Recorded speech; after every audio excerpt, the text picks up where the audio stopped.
Welcome to the Children's Mental Health Lab. Today, let's talk about autism spectrum disorder, or ASD, one of the developmental disorders.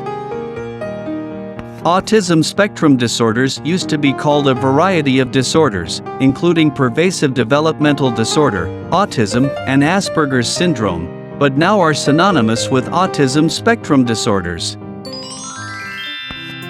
Spectrum, can you guess the meaning of this unfamiliar word? It is originally a technical term that means wavelengths such as radio waves and light arranged in order. However, it is also used to describe a continuum with an ambiguous boundary. The reason why the term is used in ASD is because ASD is seen as a rainbow-like continuum of multiple disorders that were previously recognized as pervasive developmental disorders, including autism and Asperger's syndrome. Even with the same ASD, symptoms manifest differently in each child, so even a pediatric psychiatrist with many years of experience can say that ASD is a developmental disorder that is difficult to understand.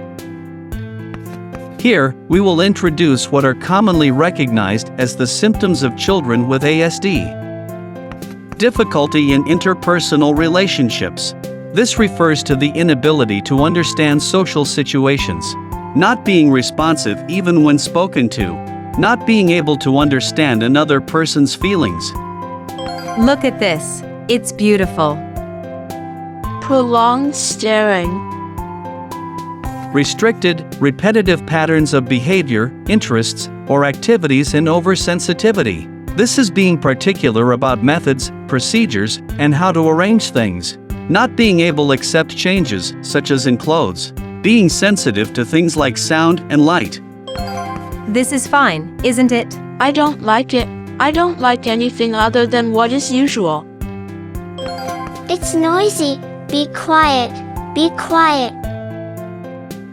Children with these autism spectrum disorder characteristics may have difficulty living in a group environment due to these symptoms. As children's sense of community and camaraderie in school and other situations increases, they may become more isolated at school or at home due to qualitative barriers in communication, such as difficulty with interpersonal relationships, leading to a decline in self-esteem.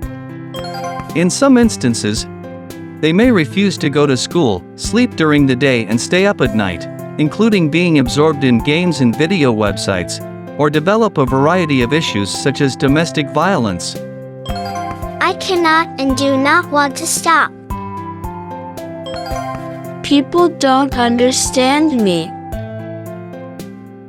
Of course, there are many children with ASD who grow up just fine. They often also have ADHD symptoms such as inattention and hyperactivity and impulsivity, which may lead to being diagnosed with both ADHD and ASD.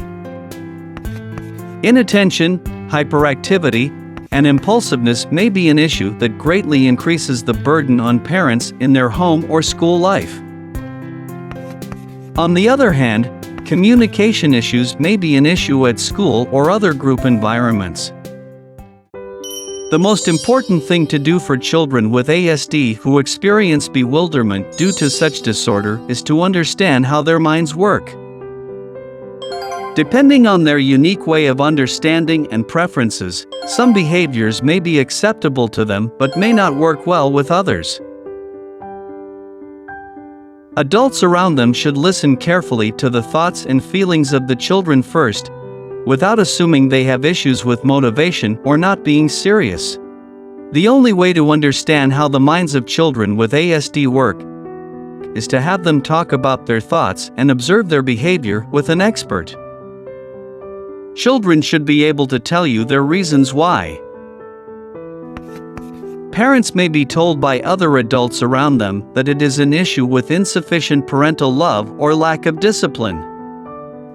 Of course, blindly trying to force a change in the child's behavior won't work. Listening to the child's way of understanding, thinking, and feeling that motivates their different behaviors and developing relationships can help ease the confusion. Even if a diagnosis of ASD is confirmed, This does not mean gaining an immediate understanding of the child's mind in front of us. Each child is unique, even if he or she has ASD. The suggestion here is to think about each child's particular strong preferences and the way he or she understands things with pediatric psychiatrists and clinical psychologists. Trying to understand children's anxiety, empathizing with their difficulties in life, and supporting them can lead to being able to think about the life ahead together. That concludes this video. We have included a variety of access links to information in the overview section, and we hope you take the time to read these and that these may be useful to you. Thank you for watching the entire video. We hope to see you again in the next video. See you later! We also hope you will subscribe to this channel.